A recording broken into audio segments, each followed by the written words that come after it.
and welcome to Coffee and a Conversation with Capital News. I'm Jacqueline Gelano, and I'm joined here today with Loyal Wooldridge, who's running to be MLA of Kelowna Centre. Now, Loyal, before we begin today, we do have to discuss something important. Okay, well, tell me what it is, Jacqueline. How do you take your coffee? Oh, golly, I have switched to oat milk, actually. So just a little bit of oat milk. Do we have that here? We have that here, because that's how I take my coffee. All right, well, let's get to it. Thank you so much.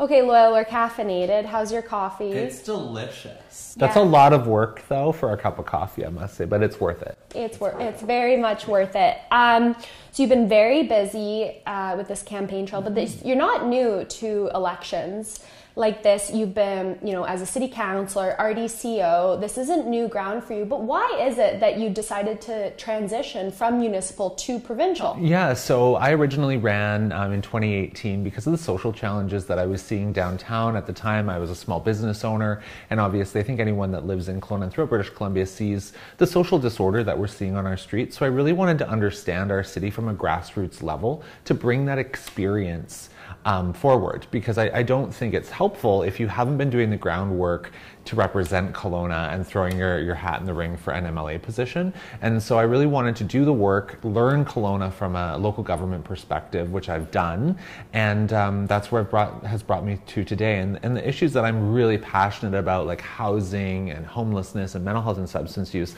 lie within the provincial realm. And we've done a great job at the City of Kelowna of advocating for change, but we really need someone in Victoria to secure investment here for Kelowna. Sorry, you mentioned some of the issues that are facing Kelowna. What do you think is going to be are going to be some of the biggest issues driving voters to the polls this election? And then what are you going to do to advocate for that in Victoria? Like what sort of change? Yeah, so I've knocked on thousands of doors with my amazing team of volunteers, and speaking to people, it's those top four issues. In Kelowna, crime and safety bubbles up to the top there.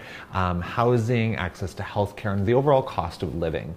I think what we'll see in Kelowna Centre, which of course goes from McKinley Landing to Catter, follows the highway up to John Hindle, the new riding, that's our most urban core. And so I think voters are really going to look at crime and safety. I understand that file really, really well. We've housed a lot of people with supportive housing. We've attracted complex care investment here. And then the next step is involuntary care that David Eby announced recently. And so the difference between me and the other candidates is I've been doing the work, and I'm running with a party that has an actual plan. And I think that's the important part here, is to have a plan. It's easy to identify issues. It's much harder to get to work on the solutions. So speaking about involuntary care, that's been a big proposal that's come in. It should bring in some large changes. Can you explain a little bit what that looks like, and then what it's going to look like for the city of Kelowna? Yeah, so David Eby, he has followed the right approach of contracting psychiatrist Dr. Daniel Vigo to advise on what involuntary care could look like, looking at the Mental Health Act, but also looking at the health files throughout the province to understand who actually needs that level of care.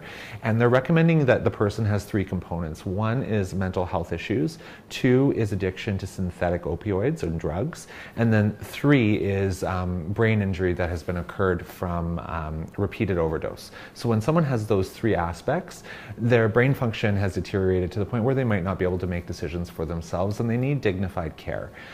So there's three components of where that would be launched. One would be in correctional institutions.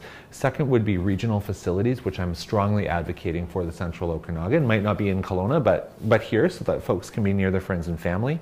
And then three is looking at a youth component, because we know that youth under the age of 18 need care, and we have First Nations on board to help advise with that as well. So I think it's a really strong plan. Obviously, it's going to take time and investment to see it implemented, but I'm happy to see it, because I think anyone that sees folks in mental health crisis in Kelowna knows that we need some additional support. Absolutely. So one of the big hot button topics for this election is also access to healthcare. And speaking about this involuntary care or mandatory compassionate care, it requires a large investment from, the health region, and it's going to. So how is the NDP government going to address that and spread resources between all those areas? Well, I think what you're going to find with healthcare in general is that it's a staffing issue and that we have to train more people. And that's going to take time. That's why we're opening a new medical school for doctors at SFU and expediting internationally trained nurses and doctors and nurse practitioners into the province. So bringing more workforce is obviously something that we need to continue to do, and that's going to take time and investment. Second to that is making sure that we have the right facilities for it. So I spoke about the regional facilities and really advocating for one located here. Also facilities within correctional institutions that already have the infrastructure in place.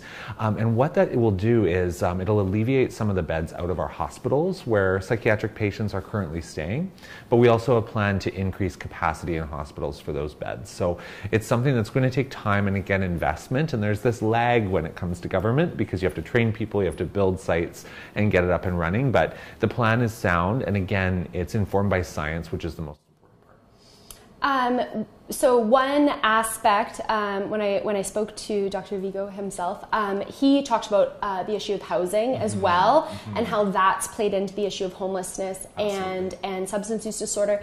How would you address the issue of affordable housing and access to housing, specifically for people here in Kelowna, in the light of the short-term rental decisions that were made recently? Yeah, so housing is a big subject, obviously, and we need all housing is good housing, and you'll hear me say that over and over again, whether you're building single-family homes or you're building subsidized housing, we need it all. But Dr. Vigo is absolutely correct. You can't put someone in treatment and then think they're going to live on the streets and be successful. So we need to continue to invest into affordable housing. Part of that is making sure that there's enough market housing for people to move into. So we're already starting to see our rental prices drop slightly with some of the new regulations that have come into place. We have approved this year alone at the City of Kelowna over 800 units of market-based rental. There's about another 400 in the pipes. And then the hope is that people will move into that new product, freeing up lower cost housing for people. But of course, that we still have to continue to build and partner with municipalities and the federal government to build affordable housing through the BC Builds program and the Housing Accelerator Fund that the City of Kelowna received earlier this year. So in speaking about housing and the need for that, the need for mental health supports, what sort of unique perspective are you going to bring to Victoria and to the constituents here in Kelowna? It's really my expertise, having worked on council for the last 2 terms and understanding the investment that we need in Kelowna, and that's why we need a voice in Victoria to advocate for our city, because we can't look at these problems in isolation because they're all interconnected. If you don't have housing, you don't have a healthy community. If you don't have housing, you don't have a safe community. And so it's all interconnected, and any quick and easy solutions just isn't well informed. So we need to make sure that we go into this with a plan. The BC NDP has been working hard at that, and we're ready to get to work for people.